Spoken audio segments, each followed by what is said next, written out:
My name is Amy Clinton and I'm here from Google Digital Garage to deliver your session today, which is how to achieve productivity for working remotely. Hopefully you can see me clearly, hear me, and also see my slide on the screen.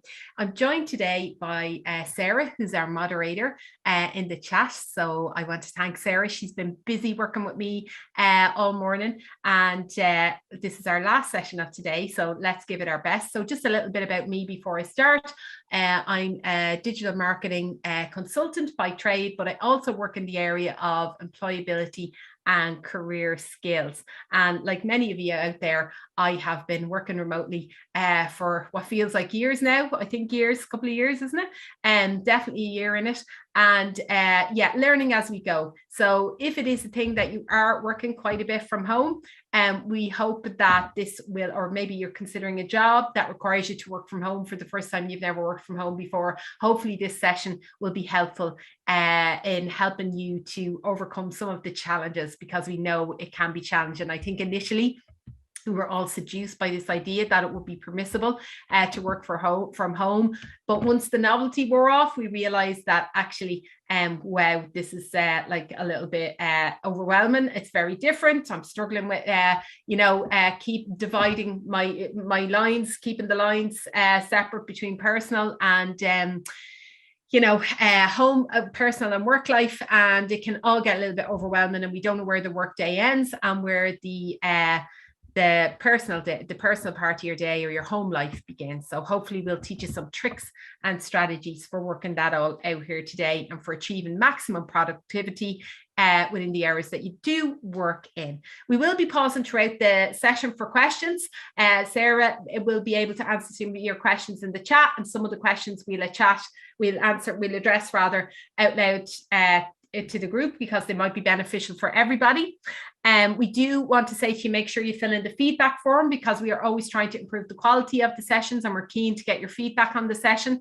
And we also just want to flag to you that you should check out Google Digital Garage because it provides free online and live webinar digital skills training, not only to businesses, but also to you as an individual. So some great programs on there that can be done at no cost for your own personal development. So everything from networking skills to presentation skills to interview skills, right down to the nitty-gritty of core digital skills for digital marketing. So have a look at that and use it to get some micro certifications maybe on your CV if you'd like to do that.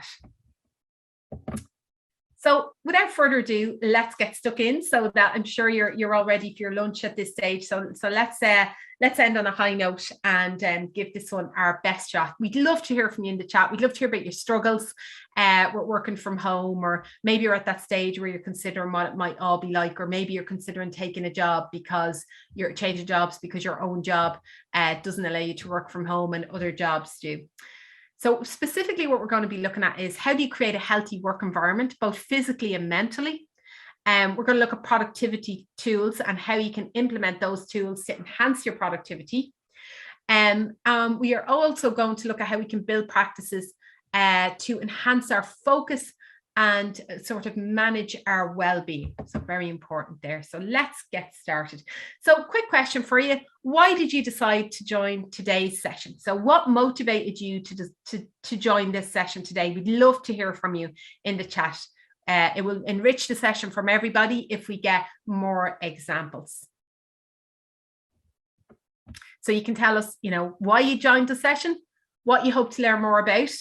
What are you worried about in terms of staying focused? What's your big bugbear with working from home? What's the thing you hate most about it? What's the thing you love most about it? We would love to hear from you in the chat. So feel free to type away.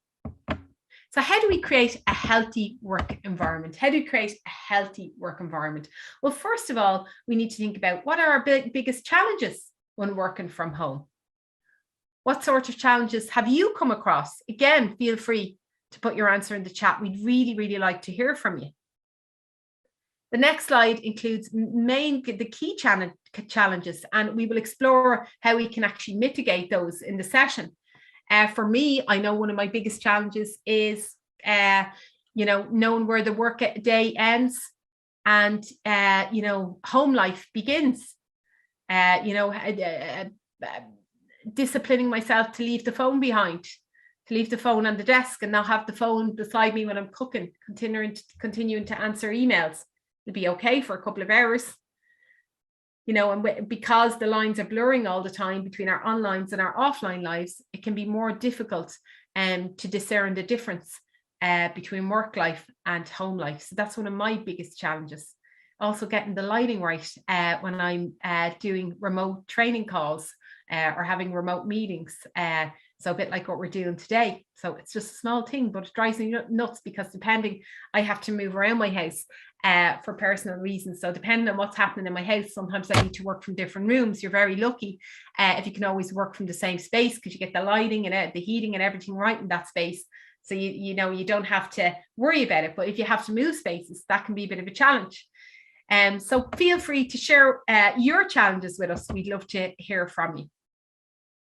So here are the typical challenges that we encounter. So how do you create your environment? How do you create an ideal one? Is your chair comfortable? Is your desk comfortable? We've been sort of flung into this situation where we need to work from home. Some people are probably still working at their kitchen table. Is that ideal? Is it really comfortable? Is it helping you to delineate the line between home life and work life? Switching off from your computer, distractions. So family members, noise, pets, chores. I really need to get this spreadsheet finished, but if I put on another load of washing now, or I put that washing out in the line, it'll be dry by this evening. So thinking about that, lots of different distractions. How do you stick to a routine? Does it come naturally to you, or do you really struggle with it? How do you switch off from work? Distractions work in both ways. So perhaps those emails still coming in are distracting us from, what we need to be doing with our families in the evening. What are the tools and devices we have available to us? Do we have the right tools and devices? Do we have a ring light, for example, because the lighting in the room that we're in is poor and we need to supplement it? Communication. So challenges are different for everyone. Okay, so maybe the communication challenge is maybe it's really difficult for you to align your team when you're trying to manage your team remotely. Or maybe it's difficult for you to get hold of your manager who needs to be the decision maker for specific aspects of the job that you do. So a positive of working remotely is that you can create a structure and a routine around your day. So the thing I love about working remotely is that there's less unplanned for distraction in terms of humans. So I used to work in an open plan office, and it was almost impossible to do any deep work, to get into a state of deep concentration there, because there were so many distractions and people could just walk up and ask you a question. So I love the fact that working from home is the polar opposite to that. I'm often the only person in my house all day. So in the office day, the office day would bleed into the evening. And by the time you're home, you have little time for yourself. But actually, you know what? You don't have that hour-long commute anymore. So now you can finish your day at 4:30 or 5:30 instead of 6:30, for example. So can you plan your day out? This can be especially difficult if you're also trying to balance things like childcare or other things that need to be done at home, maybe distractions at home. Or again, like I said, if you're sharing your workspace and you need to move about. There's much research in this area out there, but according to the BBC Science Foundation, a 3-second interruption can double the number of mistakes you go on to make. I also read somewhere before that when you're in that deep state of concentration and somebody comes up and tips you on the shoulder to ask you a question about something that probably could have waited, it can take 20 minutes for you to get into that deep work state of concentration again. So, it can be, so you working from home can afford you the opportunity to avoid these distractions. So plan your time when you're not in meetings. Okay, so you don't have people around you, but you do have notifications on things like Slack or Microsoft Teams, and they can be really distracting. So you have to plan your time when you're not in meetings. That's when to do your deep work, for example. Your meetings will still be happening remotely. Take a lunch break. Make sure that you structure your day, that you have your breaks. Breaks are there for a reason. We'll be less effective if we don't take our breaks. Plan around your work and your schedule and see what your energy levels do throughout the day. When are you in the best mindset? When does it work best for you to be in that state of deep work versus when does it work best for you to have meetings? Dedicate blocks of time to attend to specific tasks and taking regular breaks. The most effective people I've met throughout my life at work are always people that are really good at planning what's going to happen the next day in their lives. Set boundaries between work and home. Easier said than done. It sounds so simple. Okay. So you've got the challenge of work-life balance. Okay. And it's not only your work interfering or your home life interfering with your work now that you're working from home, but what about this idea of your work-life balance being compromised because work is now at home and your work time is bleeding into your home time? So Harvard Business Review cite employee burnout as a long-term risk of the unprecedented remote working situation that we find ourselves in. Working from home shouldn't mean working all the time. That should never be expected of you. Often when working remotely, we do feel the pressure to demonstrate that we are actually being productive and we can be trusted to work from home. And this can be especially true during times of uncertainty when maybe we're worried about losing our jobs, but we're risking the possibility of burnout when we're working this hard. So much less opportunity for clear, demarcated boundaries between work and home life, such as daily commute or daily walk. It can be a struggle for us to realize when we're at home and when we're at work. I actually heard on the radio about a guy that drives around the block a few times after he finishes his work, just to give him a psychological break between home and work. Remote work means we lose out on those essential transitional activities, such as driving to and from work, catching the train, or maybe listening to your playlist in the car, gathering your thoughts, transitioning in your mind from, corporate worker to parent or whatever it is you do. And, changing out of your work clothes into your home clothes. They say that you could possibly consider replacing your daily routine or your daily commute with a walk. So some people choose that sort of 5 o'clock end of work time as the time they're going to take their dog for a walk. That even though it can be tempting to spend all your day in your jammies, your pajamas, just because you can, resist the urge to do this. Because it's proven to have an impact on how you feel about yourself and what you're doing. And it's called enclosed cognition. It means the clothing has a symbolic meaning that impacts what we do and how we do it. So I have to say, I always feel more fit for purpose for work if I am clothed as I would be when I'm going to work. It's just personal for me, but I think it's pretty standard. Start and finish on time. So aim to leave that desk at home at the time you would leave it, and if you were at work, and take regular breaks. The science is there. There's a reason why it's recommended that in an 8-hour day, we take maybe that half hour to an hour break in the middle of the day and maybe a couple of 10-minute breaks either side of that. Book slots into your calendar is a great way. Booking slots into your calendar is a great way to ensure that those breaks are not sanctified, and communicate, or are sanctified rather, and communication with your team is key here. So I am going to be taking my lunch break at 12:30 every day, or at 12:30 on Wednesdays and Thursdays, and at 12 every other day, so that somebody doesn't have a meeting, put a meeting on when you are deciding to have your lunch or hoping to have your lunch. Create a productive work environment. So how do we do that? Consider your workspace and ensure it's fit for extended usage.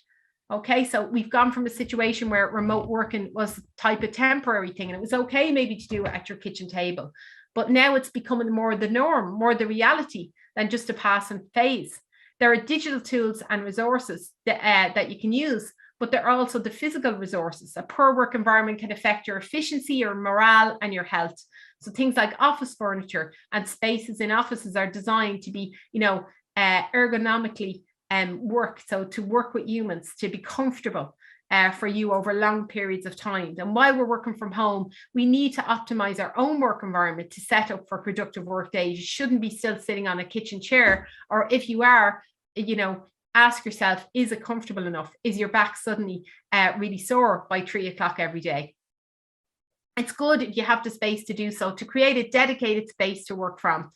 Create a routine, pick a space, Recreate your work environment and make sure you're comfortable. Have your tidy desk as you go at work. And this may vary depending on your home, obviously, but avoid spending too much time outside of work in that place. And again, as we said, assess your ergonomics. How are you spending time physically and interacting physically? Is your desk at the right height? Do you need to be standing up more? Consider your posture. You certainly shouldn't be lying on your bed all day just because you're allowed to work from home. Okay, so Sarah will share a useful link in the on this with some illustrations in the chat now. The link is there, Sarah, if you can pick it up from the notes, I'm sure you can see it. And don't underestimate your posture and your seating. So at work, when we're in the corporate environment, often we receive training in this. So if you're not getting that training, go online, have a quick Google search for correct posture. And how to sit correctly, and you can probably do a quick free course yourself just to make sure you're sitting correctly to reduce the chances of hurting yourself, hurting your back, for example.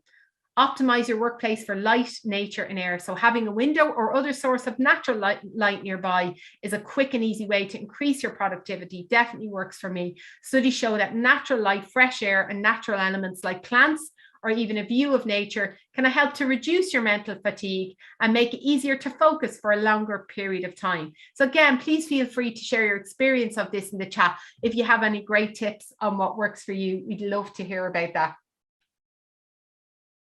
Make sure to take regular breaks, stretch out your arms, your neck, whether it's a few star jumps, and I have to admit, I actually did a few there between this session and the last one, just to kind of wake myself up again, especially when you reach that energy slump around 3 p.m. And it's not just your physical environment that you need to set up. That plays a part in creating a conducive work environment. You want to look at some ways your mindset accounts for your productivity and your focus. So let's have a look at what we're talking about here. Your mindset, but also your equipment that you need around you, okay? So assess your setup and consider the equipment you will need to work productively and effectively. And if you need your employer to purchase something for you, go and ask for that. Don't endure the sore back, for example, okay? Adequate computer, stable internet connection, keyboard and mouse, audio and webcam. If your lighting is poor, what can you get to supplement that? You don't want to compromise your eyesight or hurt your eyesight because you're constantly working in a room where the lighting is not good enough. Any questions, guys? Do we have any questions? I will keep moving on, but we would love to hear from you in the chat. And if you have any questions, thoughts, or feedback or productivity hacks that you'd like to share with the rest of us, we'd love to hear from you. So developing a productivity toolkit, what's this all about? This section explores the ways in which you can optimize your physical and mental space to stay safe, to stay focused rather, while you are working from home. So what can you do to stay focused? So maintain focus with digital tools. So we've got to, we talk about, digital well-being and not spending too much time online, but there are a lot of digital tools that can actually help with that. And so we want to make sure that we are minimizing our distractions, practicing deep work, and we'll talk about what that is in a minute, decluttering our browser, using a calendar effectively. It can be your best go-to tool, and again, for planning for your next day and your week, staying organized with checklists. So we're going to dive a little bit deeper into each of these as we move through the slide. So how can you minimize your distractions? Well, let's think first about what the distractions are. So the tools we engage with are designed to help us be more productive. So Microsoft Teams, Slack, email, but actually many of them are the reason we get sidetracked, okay? So you want to put your distracting devices out of reach. So maybe it's your phone or maybe it's the TV. We don't want to be getting Facebook and Instagram notifications distracting us from that state of deep work that we need to be in to get a certain task finished. Do a notification audit on your apps and tools, so both on your phone and your desktop. Switch off notifications from your phone and instant messaging platforms when you need to do deep work, when you need to focus and you need to have no interruptions. So a notification audit, I think that's really useful thing to think about. You can also do a notification audit on your workplace tools. So muting certain channels, perhaps you're turning off your email notifications for a few hours. And maybe there's a chat app that you're using. Maybe you can turn off the notifications or let people know that you're, in a state of deep work. Learn to use do not disturb mode regularly. So it's a powerful tool for minimizing distractions. It's available on Microsoft Teams. It's available on many platforms akin to that, especially when you have serious work to get down to and you have a deadline to meet. Okay, you can have snooze buttons and do not disturb. Use distraction-free tools. Okay, use distraction-free tools. So tools that will help you to reduce distractions. Examples include Dewo, D-E-W-O, which can be integrated to snooze notifications. And Forest is another app which grows a virtual tree on your phone while you're not using it. So encourages you to not use your phone by growing a virtual tree. It's available on at no charge on Android. And it's great for keeping you away from checking your phone. There you go. Might check it out myself, actually. So practice deep work. So what is deep work? Deep work is a state of distraction-free concentration that pushes your cognitive abilities or capabilities to their limit. These efforts create new value, improve your skills, and are hard to replicate. Okay, so schedule deep working times, set and prioritize goals, and use a productivity timer. Okay, deep work is focusing on a cognitively demanding task without distractions. It's a practice that allows you to quickly master complicated information and produce better results in less time. Okay, and deep work sessions should have a clear purpose and a goal. And without one, you won't be able to actually measure whether or not it paid off. So I want to complete this spreadsheet. I want to finish off this project I'm working on in Canva. I want to have it finished.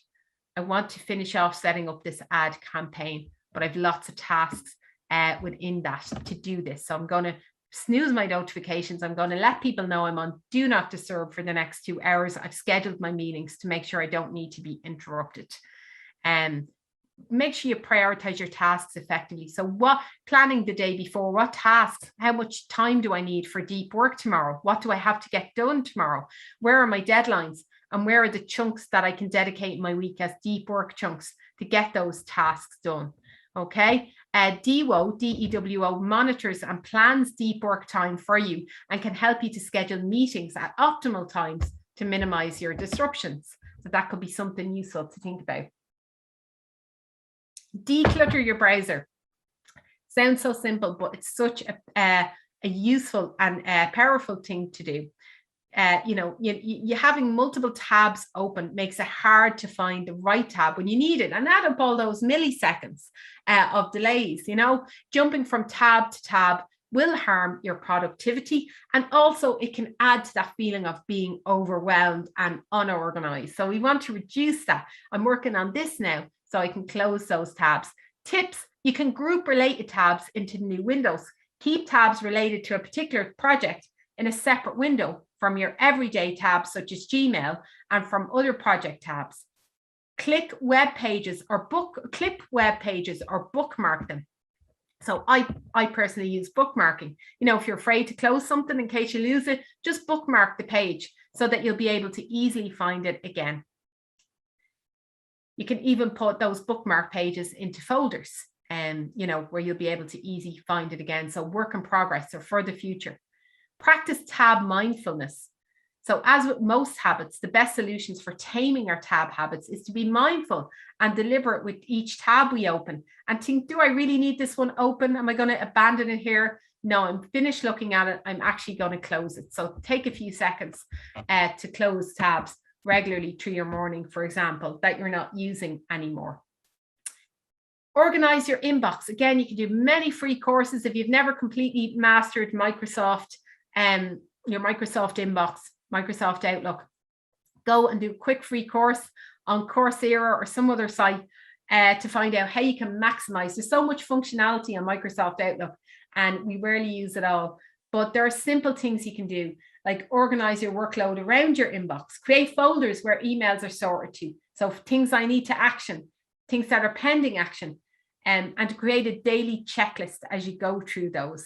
Okay, this can help you to organize your day-to-day tasks and manage your time more effectively. So going through your emails, one of the things I found most productive is to only let email notifications come in at certain times of the day. maybe in the morning for a couple of hours, in the afternoon for an hour, and at the end of the day. Or potentially turning off your email notifications, for example, at 4 p.m. Because you want to finish off your task for that day and get home on time. Stay organized with checklists. It can be a pen and paper. It doesn't have to be a sophisticated app, but the power of a to-do list, say, thing is more likely to get done if we write down that we need to do it. It's much easier to prioritize your tasks if you have them written down. Schedule in breaks, prepare your plan in advance, and use project management tools, okay? So create a standard list, prioritize your tasks. So use a daily plan template, for example, or you can simply rank your tasks in terms of what needs to be done first and what can wait till last. Make sure you schedule in your breaks. Prepare your plan of attack in advance, and that is key. Fill out your daily plan template, for example, at the night before. It helps you wake up with a mindset that you need to know what you want to do for that day. You need to know what you've got to achieve. It just gives you a sense of control. You can use project management tools like Trello to keep track of details of your project. So using platforms like Trello allows you to streamline and share things with your team, okay? So again, use calendars to organize your day. So for example, color coordinate your calendar so you can clearly see meetings, tasks, and non-work related activities, which I think is a really important one. Make use of a status or a shared calendar. So I share my Google Calendar with my spouse so that he can see when I am unavailable, when I'm going to be unavailable to collect the children from school, for example. It could be the same with you. You could share your calendar with your work colleagues, but also with other people. Use an online calendar like Google Calendar, Outlook, or iCal to block out time for specific tasks. And that task could be your lunch. Again, because it's important to take breaks. Assess your calendar in the morning and make checking your calendar a morning habit so that you have that foresight of what's happening for the day. Lets you know what your day will look like. And it also lets you identify gaps in your calendar where maybe you can do your deep work. You can share people into your calendar so that they can see this too, either full details or just, if you just want them to see that you're busy at that time. Sometimes tools like Calendly, so that's Calendly, are great at sharing availability with anyone you want to set up a meeting with. You can also do that with Microsoft Outlook Calendar or with your Gmail, with your Google Calendar. You can also see, you can schedule meetings at the touch of a button with resources like this and make sure that they're scheduled for your free time, and it lets other people easily see when you're free. Let your team members know when you should avoid contacting them, or when they should avoid contacting you rather, or when you're away from a computer, because sometimes we get annoyed if we were planning a little bit of personal time and then we get, oh, can you jump on a meeting now? But instead, you can let them know, look, I want this to be my break time. And communication is key to managing boundaries while sustaining relationships with co-workers and managers. So I won't be available any day after 5:30 because I've got to be at the creche at that time, or I just walk my dog at that time. Statuses or message platforms like Slack or Microsoft Teams will show your entire team when you're in deep work mode or when you're in a meeting or available or at lunch. Okay, so just things to think about there. A few calendar hacks. Google Calendar has a wide range of functionality and tools that you can use to optimize your time and let others know when you're available.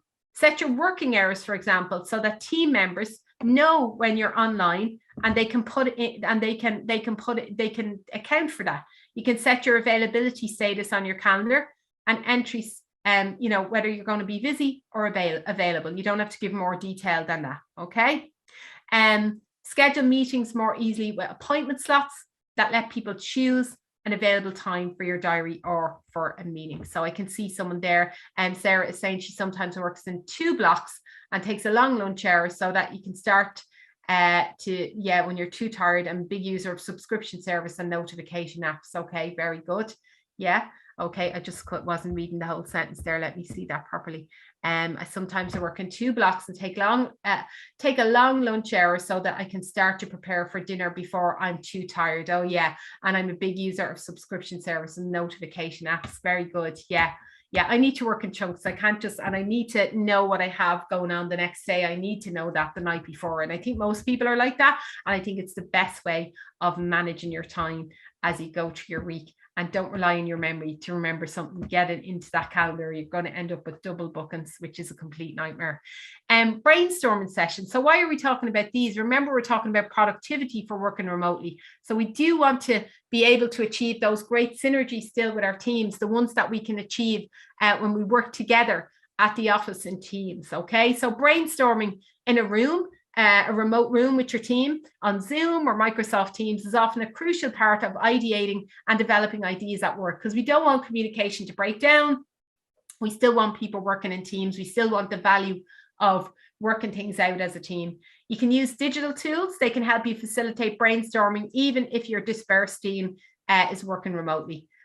So collaborate on live documents using tools such as Mural, M-U-R-A-L, or Miro, M-I-R-O, and Common Page to help facilitate this with your distributed team. So they're collaborative, it allow you to collaborate on live documents. So Miro. You can also open a Jamboard on Google Meets. These tools offer a basic level of usage at no charge. And they're great for getting started with remote collaboration and ideation, which can be something we can lose a little bit of because of remote working. Ideate and brainstorm. So use live collaboration tools to create agile workflows, collaborate on live diagrams and spreadsheets, or time management and use time management and project management tricks to your IXS. So create time project sprints is another good thing to do. So you can use digital timers to create your sprints. Sprints are short duration milestones that allow you to tackle a manageable chunk of the project at a time.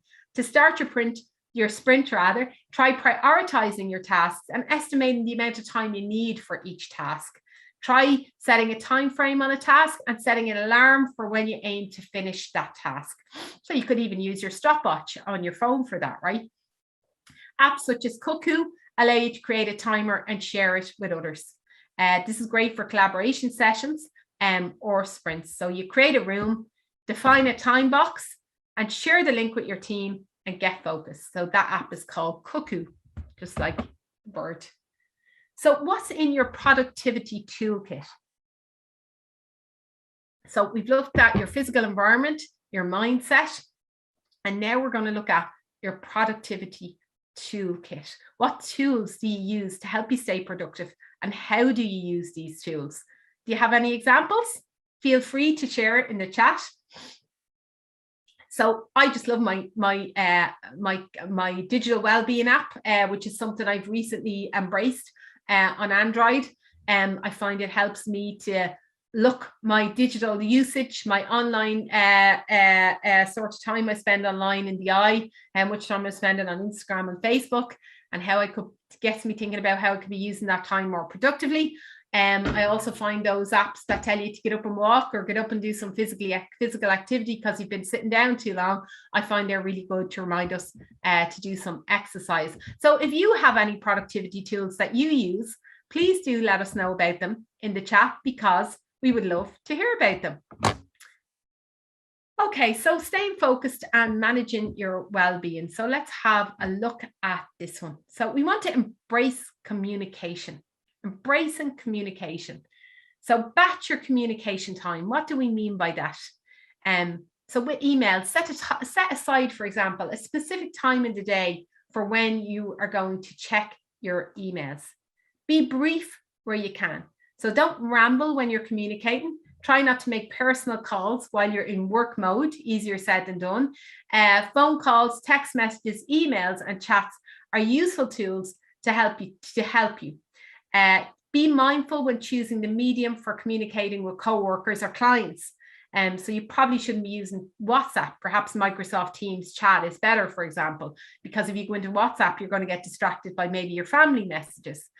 Some forms of communication work better for different types of conversation. For example, you could lose a lot of time trying to explain something in an email when it would have taken just a few seconds to explain over the phone.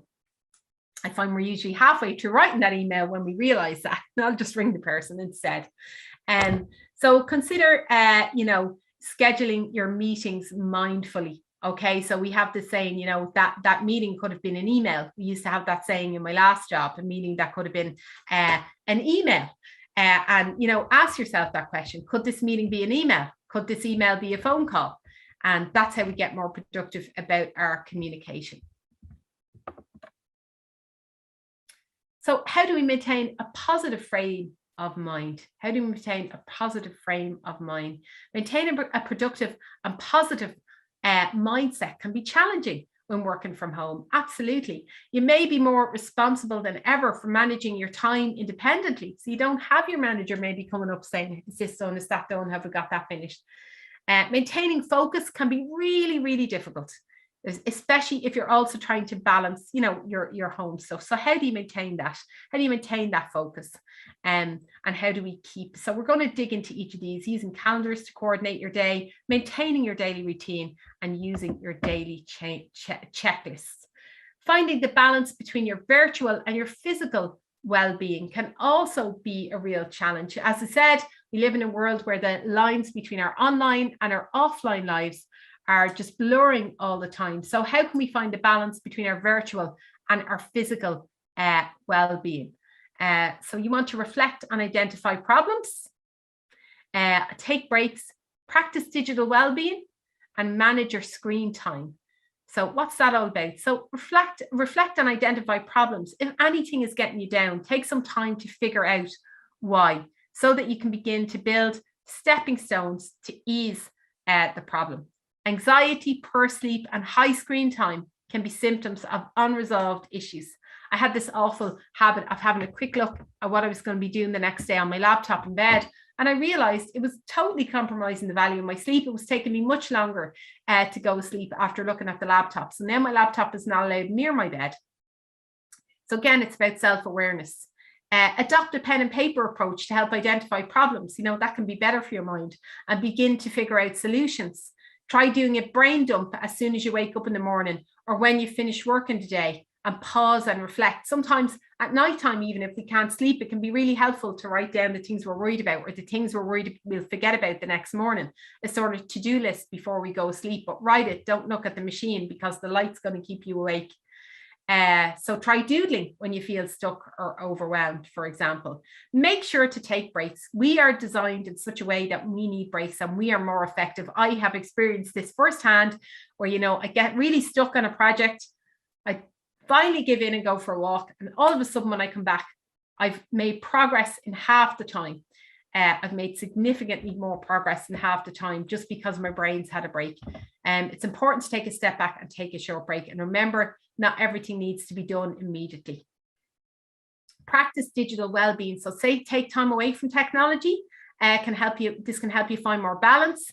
Leave the phone outside the bedroom at night. If you need the alarm, go and buy a cheap old-fashioned alarm clock.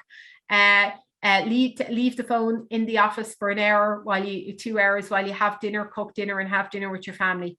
Can you cultivate some tech-free hobbies like gardening, or something else, reading, something that doesn't involve technology? Listening to the radio. I love listening to the radio, but ironically I do it on my phone, but it's up away from me.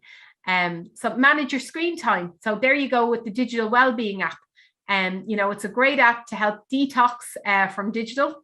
And there's many different apps available. If you go into the settings on your phone, that's where I find my digital well-being app. Okay, Action Dash takes the digital well-being app as a starting point and makes it available to all Android users, and then offers a deeper experience with enhanced insights and powerful customizations. So if you want to have a look at that, it's the digital well-being app on Android. So there are lots of apps available. Headspace offers a guide to daily mindfulness. So you can choose from hundreds of guided meditations on there, from managing stress and anxiety to sleep, productivity, exercise, and physical health. So I would highly recommend that you consider checking out some of those digital well-being apps to help you to stay focused and less responsive to distractions. Looking after your personal health. So remember, we're all about achieving productivity remotely. So we've got to look after our personal health. We've got to take breaks from the screen. Make your personal health a priority. Factor it into that calendar in your day. A healthy lifestyle extends beyond physical traits and into your mental well-being and overall health. Good physical and mental health and good work and time management go hand in hand. So I recently joined an exercise class. I do it 2 evenings a week. And initially I resented it because it was like time out in my busy schedule. But I've noticed that I just feel so much more capable. I'm doing it about 4 months now, and I just feel so much more capable to take on daunting tasks. It's hard to explain, but definitely when you increase your physical fitness, it definitely impacts your mental fitness and your mental resilience in a good way. Eating and drinking plenty of water, just as you would at your desk at work. Make sure you're getting lots of water. Try to keep your meal time structured. Get some fresh air. Take advantage of the fact that you can get more fresh air than maybe you could when you were at work, because you can pop in and outside your front door and just stand at the door for a few minutes. Do something you enjoy when you're outside of work, and don't use the evenings to scroll. Take in a hobby that doesn't involve anything digital, and make that time for yourself and include it in that calendar, so that maybe it's so that you feel, you know, no, I've budgeted for this time. I can afford to take this time for myself. So guys, you've been very quiet throughout the session. Hopefully it's a good sign. But ideally, we'd love to hear, is there anything you're going to implement from the session? Is there something that you found useful from today's session? Maybe it was one of the tools we mentioned. What are your key productivity hacks? Feel free to share them with us because other people will benefit from them. You can find more information and advice on remote working on Grow with Google. Here you can get access to advice on tools and practices for staying connected and focused online. So that's Grow with Google. Grow with Google, not Google, not Father Ted. Grow with Google. Okay, so learndigitalwithgoogle.com, and Sarah can share a link to the chat. We do have a slide question. So if you do have any questions, we would love to hear from you. You can type your questions in the chat, and there's no such thing as a silly question on these sessions. So just while we're waiting to see if any of you type in any questions, we will talk about your next steps. So we want to thank you for your time today. We hope you found the session useful. We want to let you know that we are running more Google Digital Garage webinars in different subjects. If you'd like to check out the schedule of webinars, you can check out the Google Digital Garage website. There are different topics available to watch, and they are regularly updated.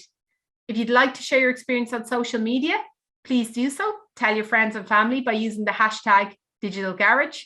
So you can even say on LinkedIn, if you're in the process of building your LinkedIn profile, you can say, I joined the Google Digital Garage session on how to work remotely today at the Virtual Careers event, the Dublin Expo, hashtag Digital Garage. Plus, if you would like to carry on learning in your own time, check out the Google Digital Garage website for more online training courses, which are available for you to do in your own time. They are available 24/7, and you can do them at no charge, and some of them even include certification. And finally, if you have any feedback from today's session, please do complete the feedback form, as we are very keen to make these sessions more valuable and more relevant to future attendees. So all that remains is for me to say thank you for your time today, and to wish you the very best of luck with your future career endeavors. Thank you so much.